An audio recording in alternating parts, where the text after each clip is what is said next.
They found her crawling, not walking. Hands blistered, knees split open, mouth full of dirt and something that wasn't hers. The moon hung low that night, a dull, rotting pearl above the ridge, and the dogs wouldn't go near her. She was small, no older than 9, wearing nothing but a torn shift that clung to her skin like a burial cloth. When the men from town finally carried her into the light, she didn't scream. She didn't even blink. Her belly was swollen, not from hunger, not from sickness, but from life, a child carrying a child. They said her name was Mary Ellen Holloway, though no one was sure if that was true. The Holloway name had a way of shifting, lost in courthouse fires, crossed out in Bibles, whispered between midwives who prayed as they spoke it. But the blood, they said, always led back to one man, the same man who hadn't set foot off the ridge in 40 years. When the sheriff tried to question her, she only repeated one thing. He said it was my turn. Her voice was dry, like she'd been swallowing dust for years, and when they tried to ask who, heck, was, she turned her head toward the window, toward the dark stretch of hills where no birds sang, and whispered, "You know who." That night, the wind turned warm, unnatural for October, and the old church bell rang once, though no one was inside to ring it. The town doctor who examined her refused to finish his report. He left before dawn and never returned. The nurse who stayed said the child's eyes never closed, not even when she slept. Like she was waiting. Like she knew something was still coming down from the ridge. They buried her nightgown in the churchyard. Not her body. That part they couldn't keep still. Before we go any further, which city are you watching from? And what time is it right now? Because where this story takes place, time doesn't move forward anymore. It folds. They called it Dunlow Ridge once. Back before the mines dried up, and the river swallowed half the road. If you dig through old land records from the late 1800s, what few survived the courthouse fire, you'll find a line of properties marked simply with an X. No owners listed, no boundaries drawn. That was the Holloway land. Locals said it was cursed ground. Soil so black and rich it bled when it rained. No one built there. No one farmed there. But smoke could be seen from the tree line every winter. Thin, pale smoke that rose in steady breaths, as if the ridge itself was alive. The first Holloways arrived long before the town itself, before the road, before there was even a county to claim them. They were squatters from nowhere, a family of a dozen with no surnames and one patriarch, Elias Holloway, a man rumored to be both preacher and criminal. The story goes he fled Virginia after taking his own sister to wife, swearing before God that pure blood makes pure children. By the time census men reached the ridge in 1874, the Holloways were already 3 generations deep, living in shacks with no doors, only rags for curtains. Their children were described as slow, quiet, prone to bleeding from the gums. None of them went to school. None of them ever married outside the ridge. And then there was the house. It wasn't large, but it was wrong. Built into the hillside, its roof sagged low like a beast sleeping. Windows were boarded from the inside. Locals swore they heard crying under the floorboards when they passed. In 1892, Elias's grandson, Warren Elbridge Holloway, was born there. A birth witnessed only by a midwife who later drowned herself in the creek. She said his mother died delivering him. She said the child didn't cry when he came out, only watched her with eyes too old for a newborn. Warren grew up without ever leaving that hollow. The land itself became his world. By 15, he was taller than his uncles, thinner too, pale as candle wax, hair the color of old corn husk. He spoke rarely, but when he did, people listened. They said he knew every family buried in the ridge by name, even those who had no headstones. They said he could point to a patch of moss and tell you which cousin rotted beneath it. No one questioned how he knew, because by then, the Holloways had stopped burying their dead in graves. They'd started keeping them closer. By the time Warren turned 20, the Holloways had vanished from every church roll and tax ledger in the county. Their smoke still curled above the ridge, but no one saw them in town. It was said that the sheriff once tried to count how many children lived up there, but he stopped after 13. Because the 13th child had his own face. Those who dared climb the trail spoke of strange sounds. Not screams, not words, just the rhythm of something dragging through leaves, heavy and patient. One man claimed he saw a girl at the creek one morning, brushing her hair with a bone comb. Her skin was pale as lard, her lips gray. When he asked her name, she only pointed at the water and said, "Has under there." Warren took his first wife when he was 31. Her name was Ruth, though no one ever proved she existed outside the ridge. They said she was small and meek and always pregnant. Though never seen in daylight, neighbors in the valley counted 3 births by the time Warren was 40, then 4. Then they stopped counting. The children didn't go to school, didn't go to church, didn't speak to strangers. By then, the Holloway look had become unmistakable. Faces narrow and long, eyes wide apart, heads tilted as if always listening for something. Their voices came out slow, dragging, like words had to crawl through mud before leaving their mouths. And then came the child they called Mary Ellen, the one found crawling behind the smokehouse decades later. She was born wrong. Everyone said so, even Warren himself. Her fingers were webbed, her pupils washed of color. The midwife who delivered her, an old woman named Lottie Pike, vanished 3 days later. Folks said she walked into the woods and never came back. Mary Ellen didn't cry as an infant, didn't make sound at all. When she was 2, she was found digging in the yard, unearthing what looked like small bones. When Warren asked her what she was doing, she said, "I'm listening." No one understood what she meant until years later, when she started to hum at night, low, steady, like the earth itself was joining in. The others would stop whatever they were doing, tilt their heads, and hum with her, all in the same rhythm. The ridge echoed with that sound, night after night, until people in town started locking their windows, swearing they could hear it through the trees. A single note that made even the dogs hide. When a peddler disappeared on that trail in 1905, no one searched. The sheriff said, "The ridge keeps what it takes." And Warren, he just smiled, because by then his children no longer feared the dark. They had learned to live inside it. By 1910, Dunlow Ridge had become a place the county no longer claimed. The maps ended a mile before its tree line. Surveyors refused to go near it. And the preacher who once rode out every spring to bring the word never returned from his last visit. His horse was found wandering at the base of the ridge, reins snapped, eyes milk, white with fear. Inside that overgrown hill, Warren ruled like a ghost king. He built no fences, dug no wells. The ridge itself seemed to feed them. Every season another infant came, though no woman was seen with child until the moment of birth. The local doctor, when pressed by townsfolk, said something that chilled them more than silence. "They don't need outsiders. They make their own." He quit the next day. Warren aged strangely. His hair stayed pale but thick, his back straight as a post long after his cousin stooped. He claimed it was the purity of blood that kept him strong.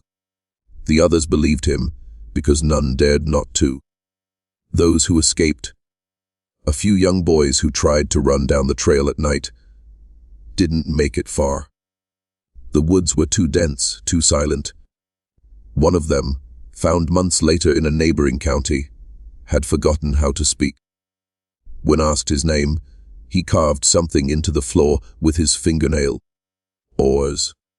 That word began to appear elsewhere too, scratched into tree bark, written in soot on abandoned barns, etched onto the skin of animals hung from the Holloway smokehouse beams. Then came the baby that changed everything. Born in winter, midwife dead by morning. The child had no eyes, only soft folds of skin where they should have been. But it breathed, steady, patient, as if waiting for something. Warren named it Ephraim after his great-grandfather.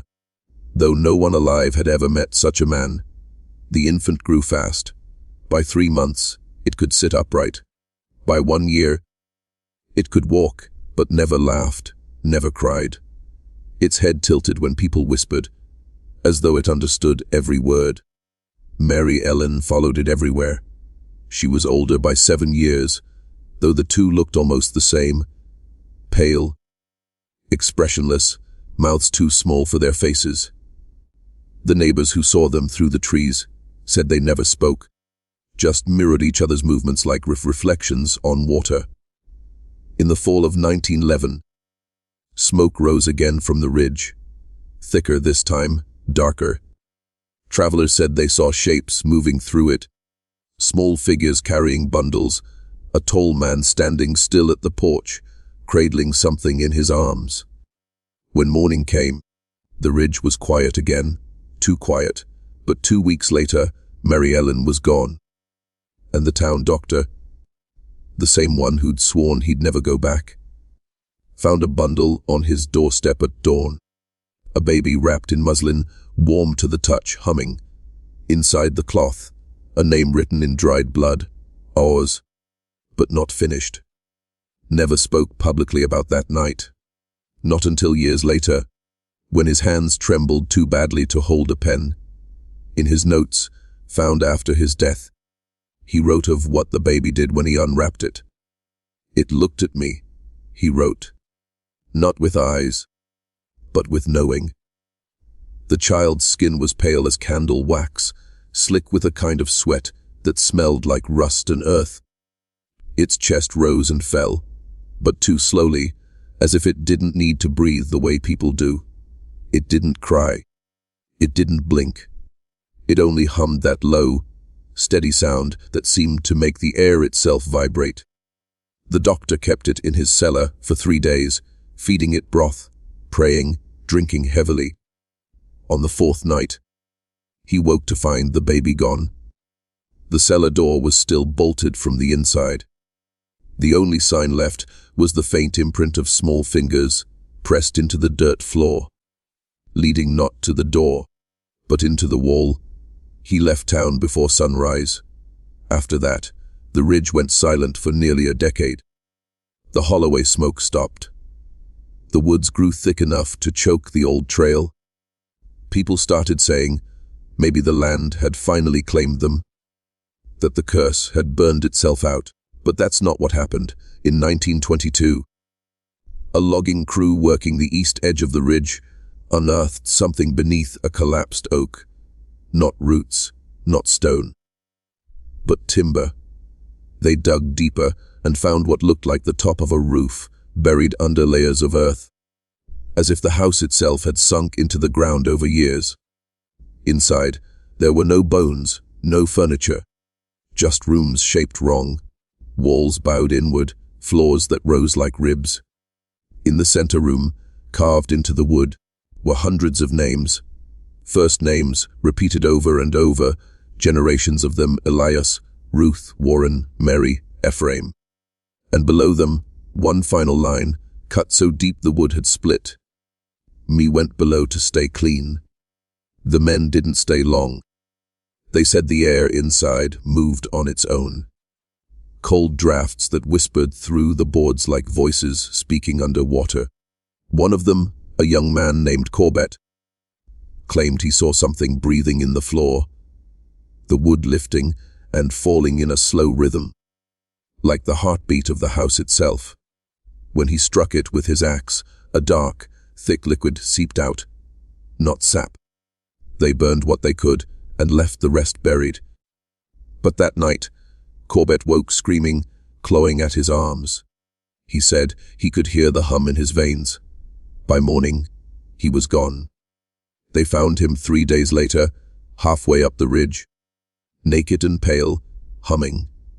And just before they covered his body, one of the men swore he saw his mouth move, not in pain, not in fear, but in imitation, as though something beneath the soil was teaching him how to speak. By 1930, Dunlow Ridge was no longer marked on county records at all. The name had been erased, the deeds struck clean. The land was sold on paper to a lumber company that never came to collect. The road washed out, the bridge collapsed, and the forest swallowed what was left. But not everyone forgot. There were stories. Whispers passed from one dying generation to the next, about a humming that sometimes drifted through the valley on windless nights, about the way dogs still refused to go near the tree line, about the light, faint and yellow, that blinked beneath the earth after midnight, as though someone had lit a lantern far below the roots. Old folks said that was where the Holloways had gone, under, that the house hadn't simply sunk, but had been dragged downward, floor by floor, room by room, into the soil. Some said they dug tunnels. Others said the ground itself had opened its mouth. And in the 1940s, when a mining crew began cutting exploratory shafts near the ridge, they hit something that wasn't stone. At first, they thought it was wood, until one of them brushed away the dirt and found carvings. Names again. The same names from before, written over and over in a circle. Then the smell came, thick and sweet, like rot and copper. The foreman ordered the site sealed, but one of the miners, a man named Ellis Crane, couldn't let it go. He told people the carvings had looked fresh, like someone had been down there recently, keeping the list up to date. He went back alone with a lantern. He never came out. The others said they heard him humming for hours in the dark, then nothing. When they reopened the shaft days later, the air that came out was warm, damp, breathing. The walls glistened with something that pulsed when touched. That same week, townspeople began reporting something new. Figures seen at the edge of their fields just before dawn. Tall, pale, walking slowly barefoot, always in pairs, always holding hands. When confronted, they didn't run. They only tilted their heads and began to hum. That same single note, low and constant, until the witnesses backed away in terror. And every time they vanished, they left behind the same thing, small, pale footprints in the mudbud. By 1952, the government declared the ridge a restricted environmental site due to unstable ground conditions. But locals knew better. They said the ground wasn't unstable. It was alive. The Holloways had gone below not to die, but to grow. And at night, when the earth shivers and the roots move just a little too much, those who live nearest to the old ridge swear they can still hear that steady hum rising from beneath the soil. The song of a family that refused to end. A song still waiting to be answered. By the time the ridge was sealed off with barbed wire and rusted government signs, it was already too late. The ground didn't care about boundaries. The Holloways had become part of the earth itself. Their veins turned to roots, their breath woven into the soil's slow pulse. In the spring of 1964, a farmer named George Tully started noticing sinkholes opening in his back fields, deep, narrow ones, shaped almost like footprints. He filled them with gravel, but they came back overnight. Then one morning, he found something worse, a wooden box, unearthed by rain, Not a coffin, smaller, a cradle. Inside, wrapped in muslin that had turned the color of bones, was a child's skeleton. But its skull wasn't right. The jaw was too small, the teeth too many. The county coroner called it anomalous fetal development. George called it what it was: Holloway. After that, the valley began to change. The animals grew restless. Chickens stopped laying. Cows birthed calves with their eyes sealed shut. At night, George's wife heard humming from the well. Soft at first, then louder, as though the water itself had lungs. She begged him to leave. He didn't.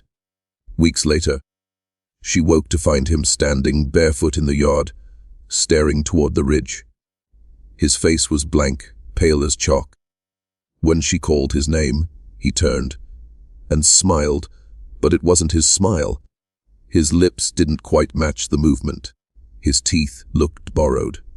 By dawn, he was gone.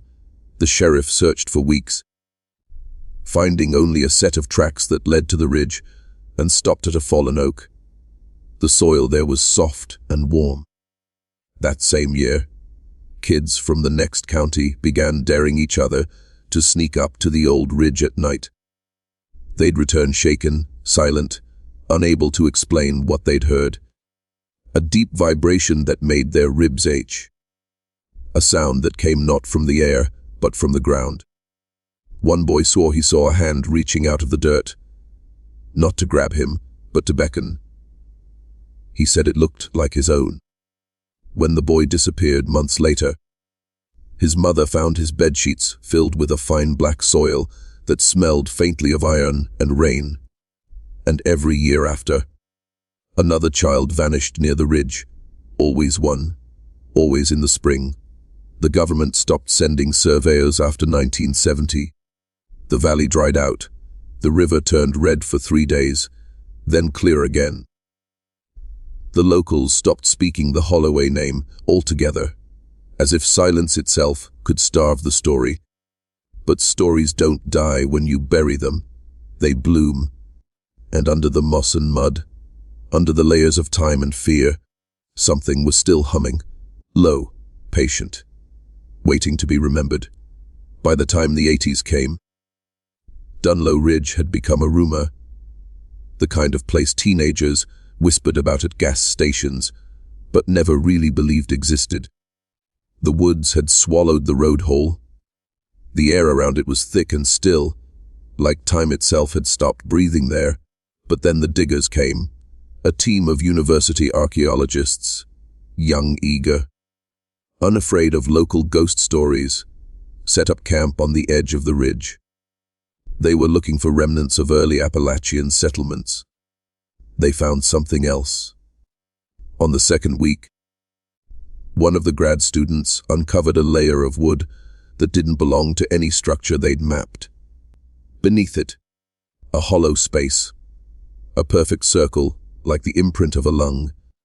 The deeper they dug, the warmer the ground became. The air started to hum, soft at first, like wind caught in a throat. They laughed it off, said it was resonance from the tools. But one night, the humming didn't stop. It grew louder. It shifted pitch. And then, the soil began to move. The next morning, half the camp was gone. The others found their tents torn open from the inside. The ground was disturbed, not dug, but swelled, as though something beneath had risen and fallen during the night.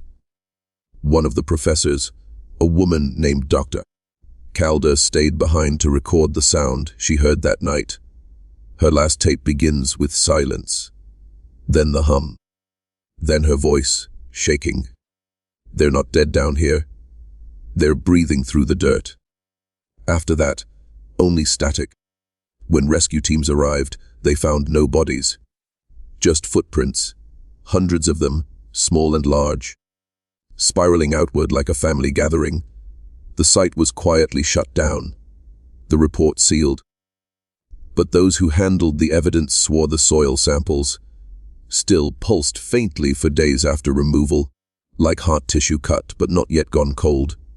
And then came the harvest years.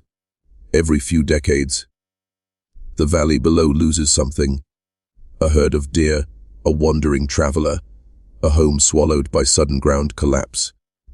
Always in late October, when the fog hangs thickest. Always in silence. The locals have learned not to look for what's taken, not to say the name. But if you walk near Dunlow Ridge on a windless night, you might feel it beneath your boots. The faint, rhythmic tremor of something old and patient shifting below. Some say it's the earth settling.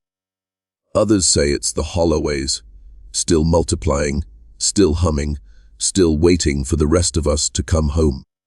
Because Warren's promise, whispered into the soil a century ago, was never broken. Pure blood makes pure children. And down there in the black, where roots look like veins and the ground hums like lungs, the Holloway line still breeds, still listens, still remembers. It began, like all modern hauntings do, with a camera. The year was 2024. A small YouTube channel called Rustland Relics. 3 friends chasing forgotten American myths. Posted a teaser clip titled, "The Town That Buried Itself," exploring the lost ridge of Dunlow. It opened with drone footage. Fog drifting over endless green. The faint outline of an old road swallowed by vines. The caption read, "No official map marks this place. Locals warned us not to stay after dark." The first half of their video was typical internet archaeology. Decayed barns, half-buried tools, a cellar filled with animal bones. But then, at the 43-minute mark, something changed. The footage blurred, the audio warped, and beneath the wind came a tone. Deep, low, steady. The same hum. In the reflection of the cameraman's lens, a shape flickered. Something pale standing among the trees. Still. Watching. They ended the stream abruptly. Comments exploded. Some said it was staged. Others noticed a detail that sent the internet spiraling. Behind the cameraman, half buried in the mud, was a wooden sign. Carved into it, beneath a century of rot, were 2 words, "O Euros Begast." 2 days later, the channel went silent. No updates, no follow-ups. The videos vanished, all except one, a corrupted clip that Auto posted at 3017 AM. It was only 17 seconds long. The camera was fixed on the ground. The image shook violently, as if something beneath the dirt was pushing upward.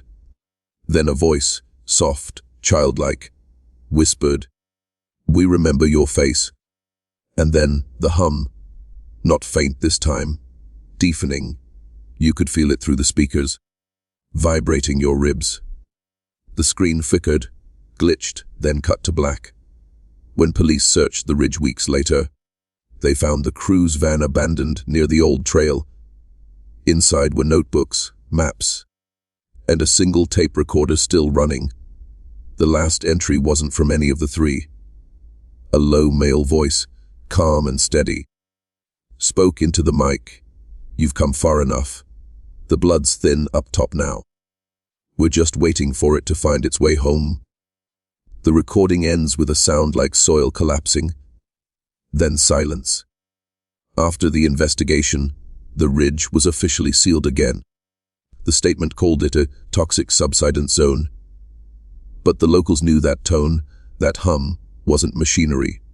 Now, every year on October 19th, the night the video went live, viewers swear they hear the same hum bleed through their screens if they play it after midnight. Some say they've seen shapes moving behind their reflections. Others say the video changes, different words carved into the sign each year. Last year it read, "Oars continues," and this year no one knows yet, because the night hasn't come. He returned in autumn, alone. The air was colder than memory, the trees bare as ribs. His name was Nathan Cole, the last surviving member of Rustland Relics. For nearly a year, he had vanished from the internet. No uploads, no interviews, no trace. But his voice returned, trembling, in a livestream titled simply, "Going Back." He looked older, not by months, by decades. His skin was pale, stretched tight across the bone. His eyes flickered toward the tree line as he spoke. "They're not gone," he said. "They're under us. All this time, we were standing on top of them." He carried no crew this time, just a camera, a lantern, and a spade. The stream lasted 2 hours. At the 40-minute mark, he reached the heart of Dunlow Ridge. What used to be the Holloway house. Nothing remained but a depression in the soil, a perfect circle of ground that pulsed faintly, as if the land itself were breathing. He began to dig. The sound of his shovel against the earth was rhythmic, almost syncing with the hum rising from below. With every strike, the air grew warmer, the trees leaned inward. His camera shook, and then the shovel struck wood. He knelt, brushing the dirt aside. Beneath him was a trapdoor, rotted, but still sealed tight. Carved into its surface were hundreds of names. The last one was his, Nathan Cole. "Ours now." He froze, whispered. "How?" Then, from beneath the wood, came a voice, faint, female, singing in the same soft hum that had haunted every Holloway generation. "Come home, brother." The camera dropped. For a moment, only his hands were visible, trembling, reaching for the latch. The hum deepened, became layered. Hundreds of voices humming in unison, a symphony of blood. The trapdoor opened. The light from his lantern spilled downward, revealing not a cellar, but depth, walls that breathed, roots moving like fingers, and at the center, a shape, tall, thin, pale, watching him with eyes that reflected light like glass. The live stream cut out. For 3 days, nothing. Then, one final video uploaded automatically to his channel. Just static and that same low hum. But if you listened closely, really listened, you could hear words beneath it.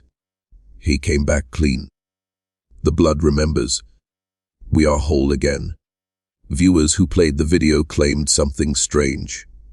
Their screens flickered, briefly showing a figure standing behind them in reflection, pale face, long hands, head tilted. When authorities reached the ridge again, there was no sign of Nathan, no gear, no shovel, only his camera, lying half, buried in the soil.